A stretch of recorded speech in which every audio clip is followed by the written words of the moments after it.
Well, Spider-Man fans, we just got the world premiere for Your Friendly Neighborhood Spider-Man, and in this premiere we got the first 2 episodes, so that's what I will be covering in this video. So without further ado, let's get into it. So the first thing I want to talk about in this review for these first 2 episodes is the animation. Now, the animation in this show is beautiful, very, very smooth, and honestly, it looks directly out of a comic book, and that is just amazing, and really goes with what they were actually trying to accomplish with this show, because even at the beginning of the first episode, it kind of like has a comic book feel to it, like there's the white perimeter around the screen at first, when we're getting introduced to the character of Peter Parker, who is a freshman in his first year of high school, hence the name like the Spider-Man freshman year. But it got, of course, changed to Your Friendly Neighborhood Spider-Man last minute, and that's definitely why the show originally got delayed. But back to the animation, it is just very, very smooth with all the movement, and especially in the action sequences you could most notice the beautiful animation, because that's when it really is the hardest for the animation, the action scenes. And let me just tell you, all the action scenes are very smooth and are very, very well pasted and well done, and that is all thanks to the animation. So the next thing I want to point out in this review is the fact that season 1 episode 1's title is Amazing Fantasy. Now, for hardcore Spider-Man fans or people who were around when the comics were coming out, Amazing Fantasy is the comic book that introduced Spider-Man and was the first ever Spider-Man related comic book. So that was a cool little Easter egg that I wanted to point out. That really shocked me that they included that within this show. Now, another cool thing I noticed in episode 1 was at the very end of the episode, when Peter is coming home, Aunt May is sitting with Dr. Osborn. And this is actually a kind of similar situation from Tom Holland's Spider-Man's introduction into the MCU in Civil War, where Aunt May and Tony were sitting on the couch talking to each other, and Peter came out the scene the exact same way, with his headphones on, with pizza in his hand. So that was kind of a cool little callback. So now I want to talk about when Doctor Strange comes into the mix, because in this first episode we get to see Doctor Strange face off against one of the versions of the Venom symbiote, and that scene in itself, that action sequence, was very cool in itself. But this was the scene where Peter Parker finally got the powers of Spider-Man, and the way they did it, like a spider coming out from that specific universe, and then when the portal closes at the end of the fight, chops off the web and the spider lands on Peter and bites him, and then Peter just passes out and wakes back up with these powers. It's a really awesome way to set everything up, and was a fitting end to an awesome fight scene. So the last thing I want to mention in the episode 1 review is the Spider-Man suit. Now, the Spider-Man suit, in my opinion, was definitely the highlight of the episode. It is really, really a creative suit, and honestly, it does not look stupid like the actual characters in the show say. It's very clever, and kind of reminds me of when Tom Holland actually got the suit taken away from him by Tony, and he had to make a homemade suit. That's what I'm kind of getting from this specific suit. But hopefully by the end of the show we get like the normal Spider-Man with the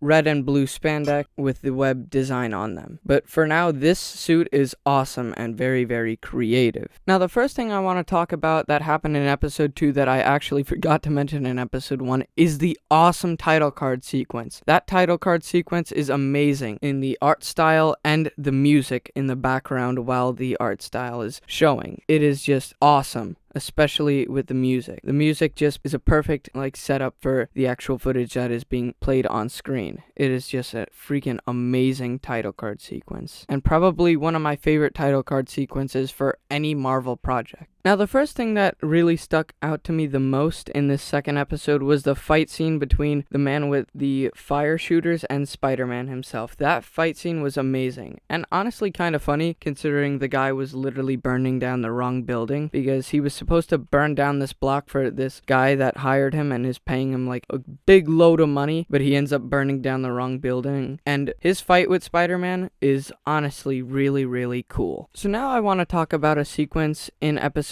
2 that I actually really ended up not really enjoying that much. And that was the sequence where Peter is working at the lab with just a bunch of unlikable characters, from the professor, who is extremely unlikable.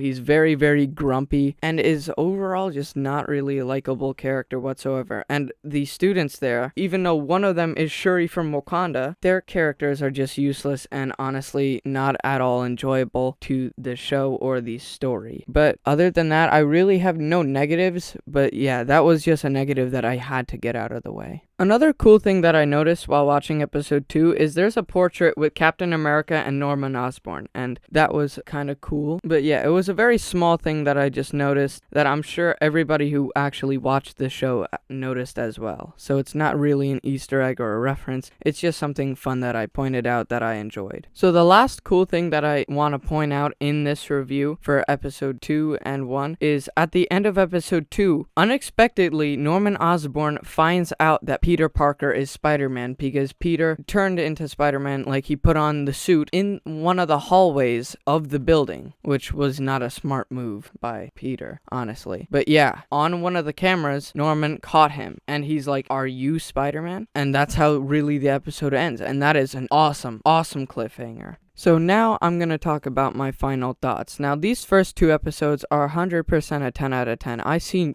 almost zero problem with them. The only problem I see is the side characters in episode 2 at the science lab. Those characters I hate a lot. It's just they weren't that well written and their characters aren't really that likable. But everything else in episode 1 and episode 2 were really enjoyable and is a perfect way to start this rebooted version of Spider-Man. And I cannot wait to see where the rest of this show goes. But we'll have to wait and see what's next for the story now that we just got a major cliffhanger of Norman Osborn finding out that Peter Parker is Spider-Man. We all saw it coming, it's just I did not see it coming in episode 2, maybe in episode 5, but episode 2, that is insanity. But yeah, these first 2 episodes were really, really well done and I enjoyed them very, very much. But those are just my thoughts on the first 2 episodes for your friendly neighborhood Spider-Man, and that wraps up this video. Bye guys.